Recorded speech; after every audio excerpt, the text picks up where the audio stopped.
कोणीकडे गेलत्या हो तोंडचिरे बाई? कोणीकडे नाही हो, तुमच्या लहान्या जावाकडे गेलते. या की आतमध्ये जरा. हे घेत तंबाखू. काय म्हणू लागली मग आपली लहानी जाऊ? काय नाही, पोराचं लग्न जमलेलं सांगू लागली. लागली होती पहा मला कानकून. अशी करती पहा. तुमच्यासारख्या दारच्या लोकायला पोराचं जमलेलं माहित झालं, पण मला नाही. न सांगय ना माय, मला मोवच होईन झाले तर तिच्या घरचं कवा पाणी भरत बसू. तुमची जाऊ तर म्हणू लागली तुम्ही तिच्या पोराची सोयरी होऊ देईन झाल्या. हाय का आता?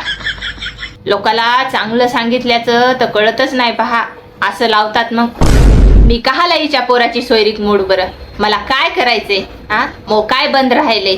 म्या हिला म्हणलं होतं माझ्या भावाची पोरगी कर. पोरगी नादर होती नाही. 10वी नापास आहे, पण कामात मनसाल न तोंडचिरे बाई तर मै जाऊ झोपेतून उठायच्या अगोदर सऱ्या गल्लीचे काम करून येईल इतकी डिरेन हाय. 8 म्हशीचं दूध काढती. 8.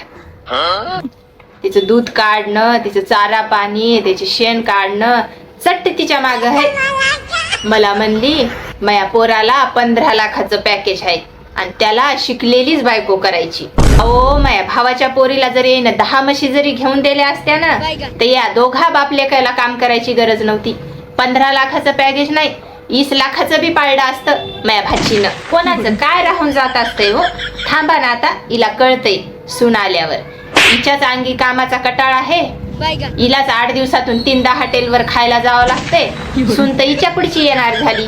ते 15 लाखाचं पॅकेज याला हॉटेलवर खायलाच पुरणार नाही.